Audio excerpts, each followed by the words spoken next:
নমস্কার, আমি সুবিনয়। গল্প পাঠের আসরে আজ আমি সত্যজিৎ রায়ের একটি ছোট গল্প অনুকূল পাঠ করে শোনাচ্ছি। গল্পটি একটি রোবটকে নিয়ে। গল্প অনুকূল, লেখক সত্যজিৎ রায়।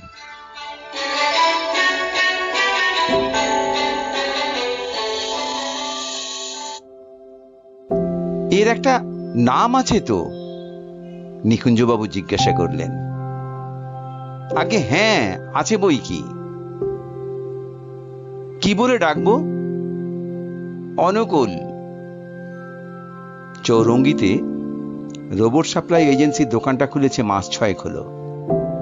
নিকুঞ্জবাবুর অনেক দিনের শখ একটা যান্ত্রিক চাকর রাখেন।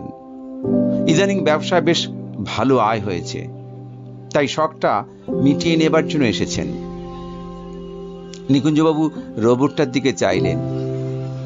এটা হচ্ছে যাকে বলে অ্যান্ড্রয়েড, অর্থাৎ যদিও যান্ত্রিক, তাও চেহারার সঙ্গে সাধারণ মানুষের চেহারার কোনো তফাৎ নেই। দিব্যি সুশ্রী দেখতে। বয়স মনে হয় 22-23-এর বেশি নয়। কি ধরনের কাজ করবে এই রোবট? জিজ্ঞাসা করলেন নিকুঞ্জবাবু। ডেস্কের উল্টো দিকের ভদ্রলোক একটা সিগারেট ধরিয়ে বললেন, সাধারণ চাকর যা পারে ও তার সবই পারবে, কেবল রান্নাটা জানে না। তাছাড়া ঘর ঝাড়পোছ করা, বিছানা পাতা, কাপড় কাচা, চা দেওয়া, দরজা জানলা খোলা বা বন্ধ করা সবই পারবে। তবে হ্যাঁ, ও যা কাজ করবে সবই বাড়িতে। ওকে দিয়ে বাজার করানো চলবে না, বা পান সিগারেট আনাতে পারবেন না। আর ওকে কিন্তু তুমি বলে সম্বোধন করবেন। তুইটাও পছন্দ করে না। আচ্ছা, এমনি মেজাজ টেজাজ ভালো তো? খুব ভালো। সেদিক দিয়ে ট্রাবল আসবে যদি আপনি কোনো কারণে ওর গায়ে হাত তোলেন। আমাদের রোবটটা ওটা একেবারে বরদাস্ত করতে পারে না।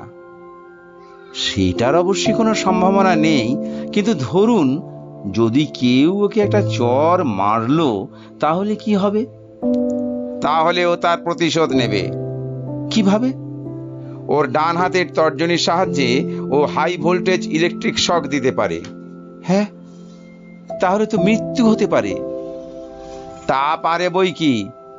আর আইন এ ব্যাপারে কিছু করতে পারে না, কারণ রক্ত মাংসের মানুষকে যে শাস্তি দেওয়া চলে, যান্ত্রিক মানুষকে তো তা দেওয়া চলে না। তবে এটা বলতে পারি যে এখনো পর্যন্ত এরকম কোনো কেস হয়নি। রাত্রি কেউ ঘুমোয় না? রোবটরা ঘুমোয় না। তাহলে এতটা সময় কি করে? চুপ করে বসে থাকে। রোবটের ধৈর্যের অভাব নেই। ওর কি মন বলে কোনো বস্তু আছে? ওরা এমন অনেক কিছু বুঝতে পারে যা সাধারণ মানুষ পারে না। এ গুণটা সব রোবটে যে সমান পরিমাণে থাকে তা নয়। এটা খানিকটা লাকের ব্যাপার। এই গুণটা সময় প্রকাশ পায়। নিকুঞ্জবাবু রোবটটার দিকে ফিরে বললেন, অনুকূল, আমার বাড়িতে কাজ করতে তোমার আপত্তি নেই তো? কেন থাকবে? 16 আনা মানুষের মতো গলায় বলল অনুকূল। তার পরনে একটা নীল ডোরাকাটা শার্ট আর কালো হাফ প্যান্ট। বাপাশে টেরিয়ার পাট করে আঁচড়ানো চুল। গায়ের রং বেশ ফর্সা, দাঁতগুলো ঝকঝকে, আর ঠোঁটের কোণে সবসময় যেন একটা হালকা হাসি লেগে আছে। চেহারা দেখে মনে বেশ ভরসা আসে। তাহলে চলো। নিকুঞ্জবাবুর মারুতি ভ্যান দোকানের বাইরেই অপেক্ষা করছিল।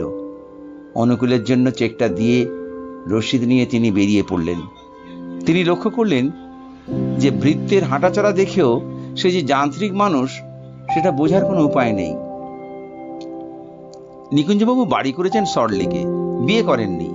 তবে বন্ধু বান্ধব কয়েকজন আছে, তারা সন্ধ্যাবেলায় আসে তাস খেলতে। তাদের আগের থেকেই বলা ছিল যে বাড়িতে একটি যান্ত্রিক চাকর আসছে। কেনার আগে অবশ্যই নিকুঞ্জবাবু খোঁজ খবর নিয়েছিলেন। এই কমাসে কলকাতার বেশ কিছু উপরের মহলের বাড়িতে রোবট ভৃত্য বহাল হয়েছে। মানসুখানি, গিরিজা বোস, পঙ্কজ দত্তরায়, মিস্টার ছাবরিয়া সকলেই বললেন তারা খুব স্যাটিসফাইড এবং তাদের চাকর কোনো ট্রাবল দিচ্ছে না। মুখ খুলতে না খুলতেই ফরমাস পালন করে আমার জীবনলাল। বললেন, মানসুখানি। আমার তো মনে হয় ও শুধু যন্ত্র নয়, ওর মাথার মধ্যে মগজ আছে আর বুকের মধ্যে কলিজা আছে। 7 দিনের মধ্যে নিকুঞ্জবাবুরও সেই একই ধারণা হলো। আশ্চর্য পরিপাটি কাজ করে অনুকূল। শুধু তাই নয়, কাজের পারম্পর্যটাও সে বোঝে।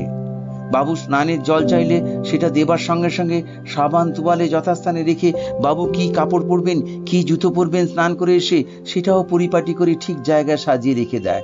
আর সব ব্যাপারে যে এত ভব্য যে তাকে তুমি ছেড়ে তুই বলার কোনো প্রশ্নই ওঠে না। নিকুঞ্জবাবুর বন্ধুদের অনুকূলকে মেনে নিতে একটু সময় লেগেছিল। বিশেষত বিনয় পাকড়াশি নিজের বাড়ির চাকরদের তুই বলে এমন অভ্যস্ত যে অনুকূলকেও একদিন তুই বলে ফেলেছিলেন।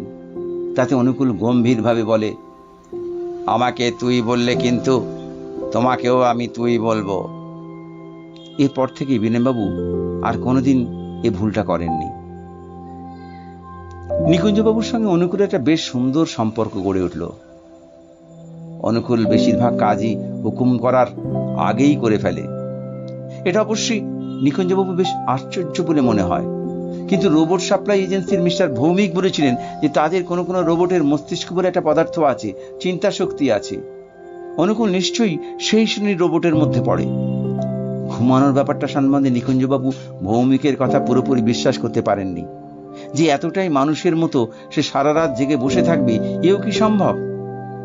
ব্যাপারটা যাচাই করতে তিনি একদিন মাঝরাত্রে ঝুপি সারে অনুকূলের ঘরে উঁকি দিতেই অনুকূল বলল, বাবু, আপনার কি কোনো দরকার আছে?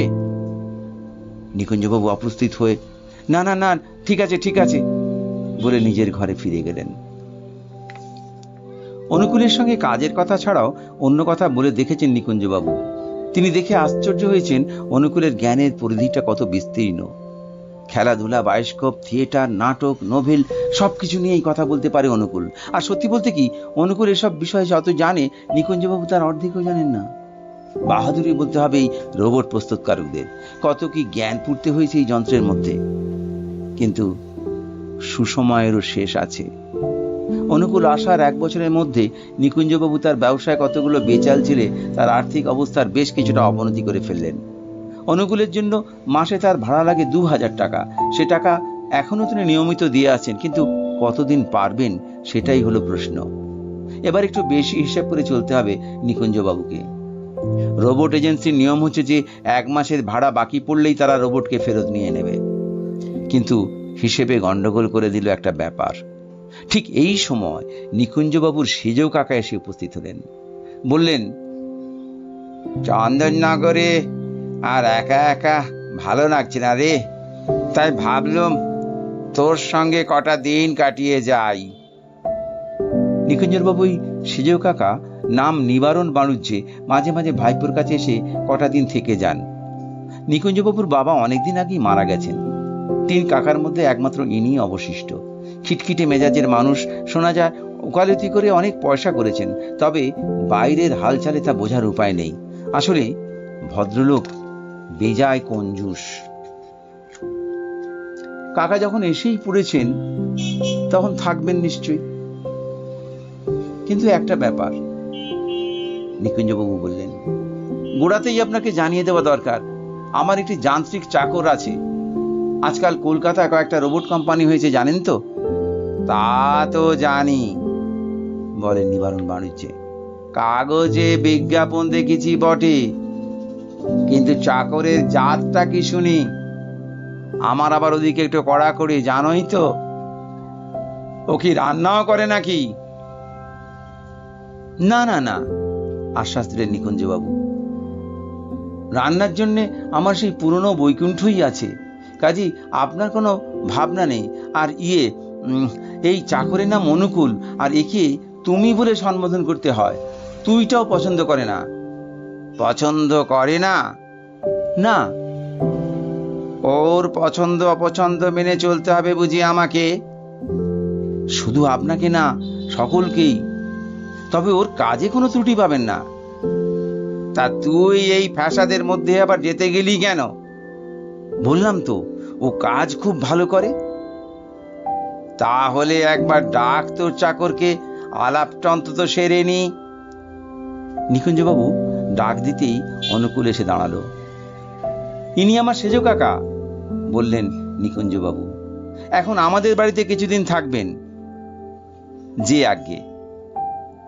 ও বাবা, এ তো দেখি পরিষ্কার বাংলা বলে, বললেন নিবারণ বাণিজ্যে। তা বাপু, দাও তো দেখি আমার একটু গরম জল, চান করব। বাদলা করে হঠাৎ কেমন যেন একটু ঠান্ডা পড়েছে, তবে আমার আবার দুবেলা স্নান না করলে চলে না সারা বছর। যে আজ্ঞে। অনুকূল ঘর থেকে চলে গেল আজ্ঞা পালন করতে। নিবারণবাবু এলেন বটে, কিন্তু নিকুঞ্জবাবুর অবস্থার কোনো উন্নতি হলো না। মাঝখান থেকে সন্ধে আড্ডাটিও ভেঙে গেল। একে তো খুড়োর সামনে জুয়া খেলা চলে না, তার উপরে নিকুঞ্জবাবুর সে সংস্থানও নেই। এদিকে কাকা কতদিন থাকবেন তা জানা নেই। তিনি মর্জি মাফিক আসেন, মর্জি মাফিক চলে যান। এবার তার হাবভাবে মনে হয় না তিনি সহজে এখান থেকে নড়বেন। তার একটা কারণ, অনুকূল সম্বন্ধে তার একটা অদ্ভুত মনোভাব গড়ে উঠেছে। তিনি এই যান্ত্রিক ভিত্তিটি সম্পর্কে যুগপৎ আকর্ষণ বিকর্ষণ অনুভব করছেন। চাকর যে ভালো কাজ করে সেটা তিনি কোনো রকমে অস্বীকার করতে পারেন না, কিন্তু চাকরের প্রতি ব্যবহারে এতটা সতর্কতা অবলম্বন করাটাও তিনি মোটেই বরদাস্ত করতে পারছেন না। একদিন ভাইপোকে বলেই ফিরলেন, নিকুঞ্জ, তোর এই চাকরকে কিন্তু মাঝে মাঝে আমার খুব মুশকিল হচ্ছে। কেন কাকা? নিকুঞ্জবাবু ব্যস্ত হয়ে প্রশ্ন করলেন। সেদিন সকালে গীতার একটা শ্লোক আওড়াচ্ছিলাম, ও বেটা আমার ভুল ধরে দিলে। ভুল যদি হয়েই থাকে সেটা সংশোধন করা কি চাকরের কাজ? ব্যাপারটা একটু বাড়াবাড়ি হয়ে যাচ্ছে নাকি? ইচ্ছা করছিল ওর গালে একটা থাপ্পড় মেরে দিই, কিন্তু অনেক কষ্টে নিজেকে সামলে নিলাম। ওই থাপ্পড়টা কখনো মারবেন না কাকা, ওতে ফল খুব গুরুতর হতে পারে। ওর উপর হাত তোলা একেবারে বারণ।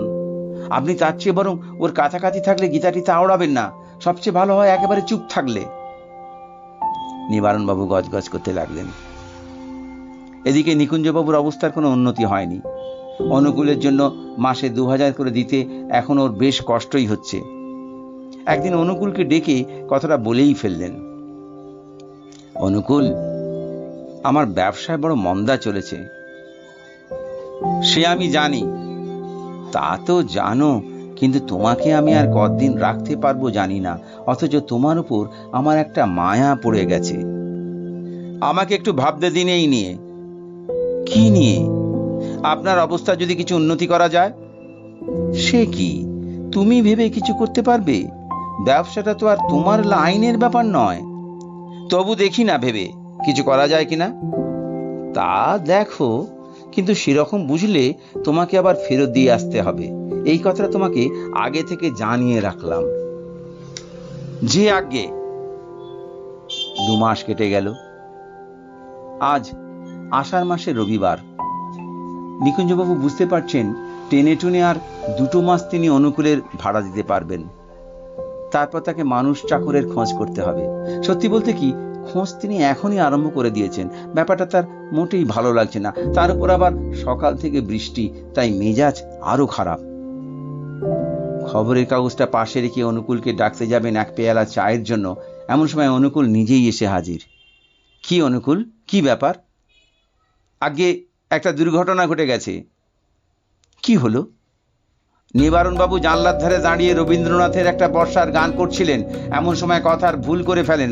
আমি ঘর ঝাড় দিচ্ছিলাম, বাধ্য হয়ে ওকে সংশোধন করতে হয়। তাতে উনি আমার উপর খেপে গিয়ে আমাকে একটা চড় মারেন, ফলে আমাকে প্রতিশোধ নিতে হয়।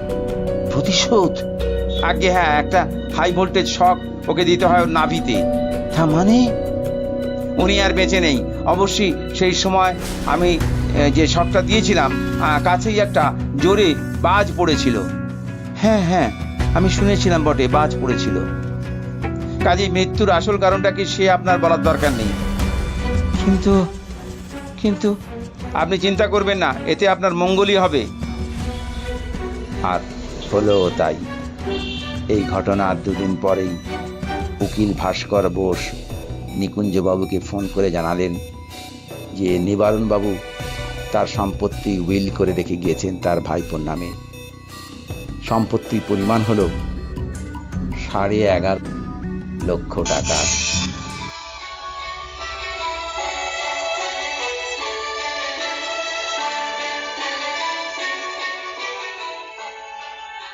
নমস্কার, অনুকূল গল্পটা এখানে শেষ হলো। কেমন লাগলো জানাবেন।